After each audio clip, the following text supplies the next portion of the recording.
Bonjour à toutes et à tous, soyez les bienvenus dans l'hebdo de la ville de Valenciennes. Voici les titres développés dans cette édition.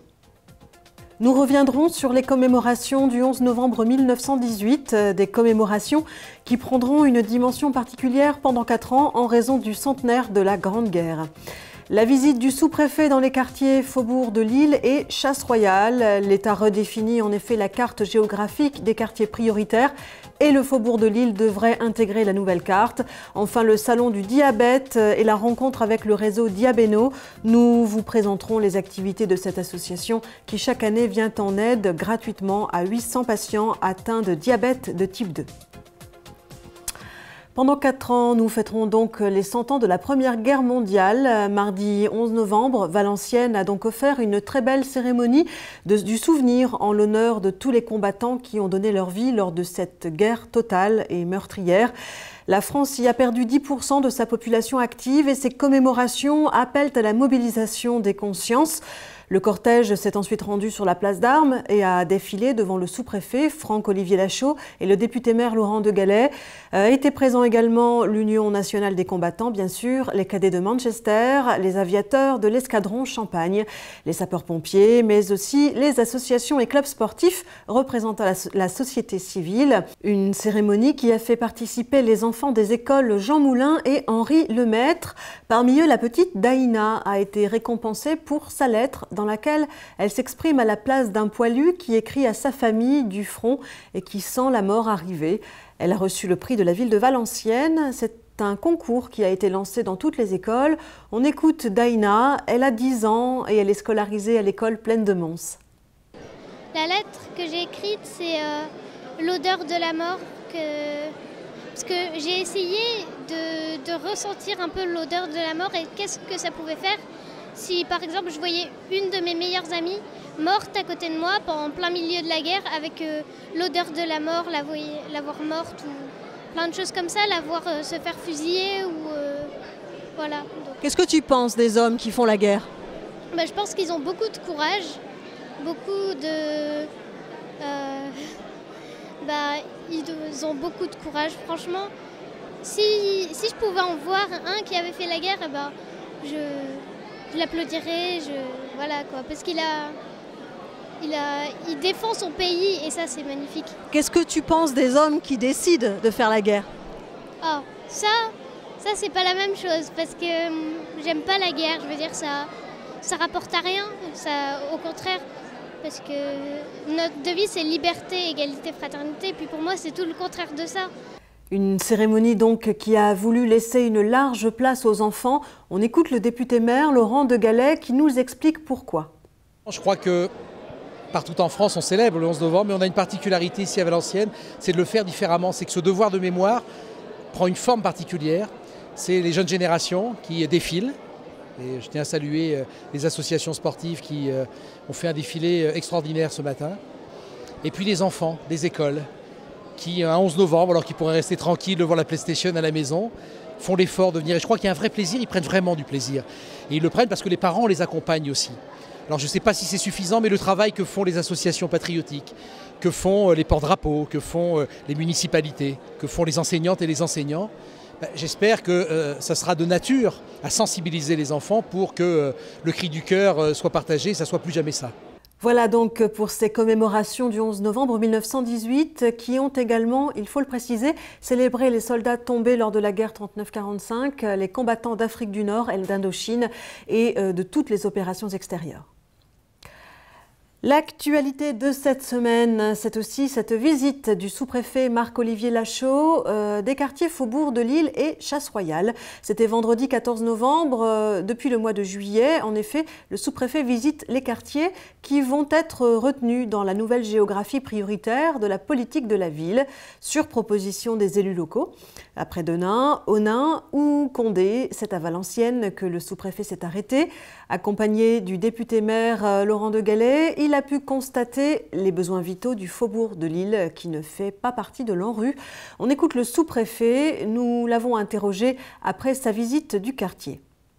Là, on a un quartier qui rentre en géographie prioritaire, qui va rentrer, puisqu'on attend l'officialisation au début du mois de décembre par le ministre de la Ville. Donc, qui est potentiellement en train de rentrer. Donc c'est intéressant à observer. C'est un quartier, On le disait avec monsieur le maire qui est un quartier qui ne fait pas spécialement parler de lui, mais pourtant où il y a des difficultés réelles de logement, de résultats scolaires aussi parfois pour les enfants, de difficultés sociales, peut-être moins visibles qu'ailleurs. Mais c'est un quartier également qui a la chance d'être à proximité immédiate de deux grands investissements, l'îlot Folien ici, les écoles et les serres numériques. Donc saisir ces chances pour ouvrir le quartier et en tirer un bénéfice croisé. Et je crois que c'est une vraie opportunité pour le Faubourg de Lille. Le challenge sur ce quartier va en effet consister à ne pas manquer la connexion entre lui et les grandes infrastructures qui s'y construisent, à savoir l'îlot Folien et les serres numériques. C'est un objectif que la ville de Valenciennes et son député-maire ont bien en tête. On écoute Laurent de Gallet. Ce quartier va subir une mutation profonde, importante, sans être dans l'ANRU. Et je crois que, in fine, le quotidien des habitants de ce quartier va être radicalement bouleversés, peut-être encore plus que ceux des habitants dans le dispositif de l'ANRU. Et je crois qu'il faut appréhender tout ça, il faut le préparer.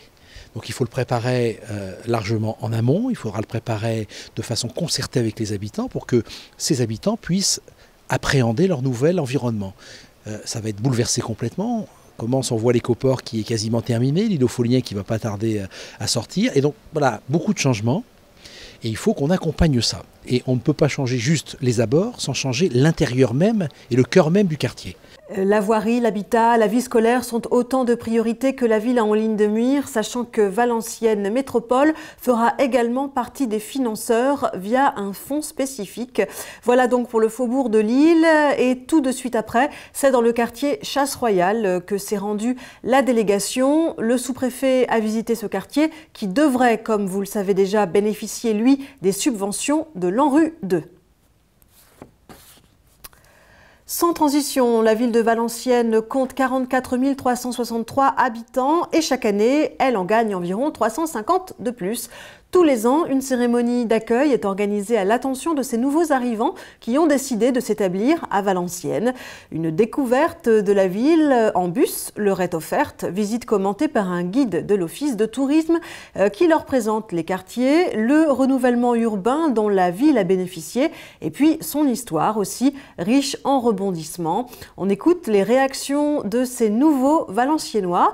Qu'ont-ils pensé de la visite? Pourquoi sont-ils venus s'établir ici à Valenciennes? Et que pensent-ils de cette ville? On les écoute. Qu'est-ce qui vous amène à Valenciennes? Nous avons acheté une maison en novembre 2012 pour aussi nos professions. Je suis agent hospitalier au centre hospitalier de Valenciennes et mon mari travaille au sein de Toyota. Vous connaissiez la ville? Oui, parce que nous étions habitants 3 ans auparavant. Pareil pour le travail, sinon on vient plutôt du coin du Douaisis. La visite, vous avez trouvé ça comment? C'est plaisant parce que ça nous fait découvrir que Valenciennes a su garder des clés de son patrimoine tout en ajoutant de la modernité par rapport aux grands équipements sportifs. Qu'est-ce qui vous plaît dans cette ville? Le centre-ville déjà, il est magnifique. Le cœur de ville, enfin un peu tout. Se promener dans la ville. Est-ce que vous avez découvert des choses lors de cette visite? Oui, j'ai trouvé beaucoup de changements parce que bon, de 14 ans à 17 ans, j'ai quand même été au lycée technique d'État de Villars. Et puis je me promenais dans Valenciennes, alors j'ai trouvé beaucoup de changements évidemment. Donc on a vu le nouveau comme l'ancien. Donc on va dire que Valenciennes c'est une ville qui comment dirais-je, modernise, donc avec de nouveaux commerces, de l'ancien aussi, et puis c'est une bonne ville, avec de bons commerces. C'est tout ce que je voulais dire, et puis on a tout, on est au centre-ville, on a transport en commun, commerce de proximité, tout. Madame, vous avez appris des choses lors de cette visite? Oui, parce qu'on passe souvent par des endroits où on voit les bâtiments, mais on ne sait pas toujours, et là on a eu de bonnes explications, et j'étais admirative. Et après la visite de la ville et de ses infrastructures par les nouveaux arrivants, voici la rencontre entre les élèves de l'école Jean Moulin et le député-maire de Valenciennes. Sur demande de leurs institutrices, les CM1 et CM2 ont pu découvrir la grande salle du conseil municipal d'abord, puis poser toutes leurs questions à Laurent de Gallet. Une présentation de la mairie, de ses effectifs et de ses missions leur a été faite, suivie d'une explication sur le rôle du maire. Les questions ont abondé. On écoute les réactions de Ethan, Riyad, Inès et Luna, interrogées ensuite dans leur école. Donc, est-ce qu'il y a une question qui était vraiment importante pour toi? Et est-ce que tu peux nous expliquer pourquoi? C'était pour l'oiseau bleu parce que on passe dans le quartier, on passe beaucoup de temps là-bas. Qu'est-ce que tu lui as demandé? Je lui ai demandé quand il envisageait de finir l'oiseau bleu. Qu'est-ce qu'il t'a répondu? Il m'a répondu vers la fin 2015 ou début 2016. Qu'est-ce que tu peux nous dire sur cette rencontre avec Monsieur le maire? C'était bien. Comme ça, on peut lui poser des questions qu'on n'aurait pas pu poser d'habitude. Quel est le rôle du maire? C'est de s'occuper des personnes. Par exemple, je suis déléguée, je demande pour avoir un panier basket. Il va dire oui. Est-ce qu'il y a une question que tu aurais voulu lui poser et que tu n'as pas osé poser? Il gagne beaucoup d'argent. Quel est le rôle du maire? Le maire, c'est dans une ville pour régler des choses, par exemple pour créer des magasins, des villes, des appartements, tout ça. Est-ce que ça te donne envie d'être maire? Non, pas du tout. Pourquoi? Parce que me réveiller tôt le matin, et puis terminer le soir, j'aimerais pas. Est-ce que ça t'a donné envie d'être maire plus tard? Oui. Qu'est-ce qui t'a donné envie d'être maire plus tard? De savoir que c'est pas difficile et qu'il faut pas faire d'études et tout ça. Et dernière question, quel est pour toi le rôle le plus important dans le fait d'être maire? Pour toi, le maire, s'il doit faire une chose, qu'est-ce que c'est? D'aider la population. Samedi 15 novembre s'est tenu le salon du diabète dans le hall de l'hôtel de ville. C'est le lieu de convergence de tous les acteurs du territoire qui travaillent au quotidien pour faire reculer le diabète, fléau dans notre région. Le diabète est bien souvent la conséquence d'une mauvaise alimentation. C'est pourquoi des ateliers du goût, un buffet de dégustation et des entretiens personnalisés avec des endocrinologues et des diététiciens sont proposés gratuitement, ainsi que des dépistages gratuits. Aussi l'occasion pour nous de rencontrer le réseau Diabéno qui depuis 2001 vient en aide aux diabétiques de type 2 en dehors de l'hôpital. Le réseau Diabéno reçoit 800 patients par an. Il est subventionné surtout par l'ARS et le laboratoire Novartis. On écoute Yannick Charlet, chargé de campagne de dépistage. Alors au niveau du diabète, les personnes au niveau du réseau Diabéno peuvent avoir sur place les conseils d'une diététicienne, par le biais de séances d'information et d'éducation thérapeutique. Également bénéficier des séances de cuisine.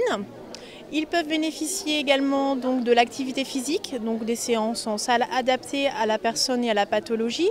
Également, ils ont la possibilité de rencontrer la psychologue, pour tout simplement parler de leurs problèmes au niveau de l'alimentation, le rapport avec l'alimentation.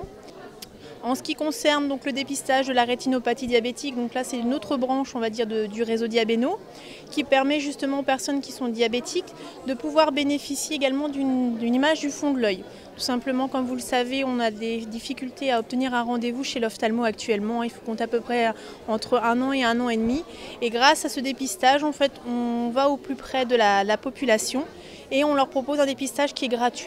Ces patients sont ensuite dirigés chez un ophtalmologiste. Diabéno vit donc grâce aux subventions de l'ARS et d'un laboratoire, mais comme beaucoup d'autres associations, elle a vu ses subsides divisés par 2. C'est pourquoi l'association a été contrainte de déménager à Valenciennes pour un loyer moins onéreux qui lui a permis de ne pas supprimer d'emplois et de conserver sa gratuité totale. Pour contacter Diabéno, rendez-vous au 53 rue du Faubourg de Paris ou contactez le 03 27 31 01 98. Toutes les aides et services proposés par Diabéno sont gratuits. Et comme chaque semaine, voici quelques idées de sortie pour votre week-end. Je vous rappelle d'abord le nouveau parcours au cœur de l'abstraction géométrique proposé à la Bibliothèque multimédia de Valenciennes dans la salle des Jésuites grâce à la donation faite par André Schweitzer en 2011. La donation contient des livres d'artistes et plusieurs centaines d'estampes publiées par les éditions Fanal à Bâle depuis 1978. Et depuis 2011, une centaine d'estampes sont arrivées en 2013 et 2014. Elles sont présentées dans l'espace de la Bibliothèque des Jésuites à l'occasion de la parution du catalogue de la collection. Et puis ce samedi 22, à l'occasion de la fête des mots, des animations sont proposées dans le quartier Chasse-Royale. De 14h à 15h30, des animations diverses au centre social de Hove, entre autres. À partir de 15h30, il y aura la projection du film sur Jean Rouland, réalisé par Rémi Wouters au centre de Hove. De 15h45 à 16h, la remise du prix à Bruno Wouters pour son livre Jean et Marie. De 16h à 16h30, une lecture d'extraits de ce livre par deux comédien, et à 17h, la dédicace de son livre par Bruno Wouters au Furet du Nord. C'est la fin de ce journal. Merci de nous avoir suivis. À la semaine prochaine.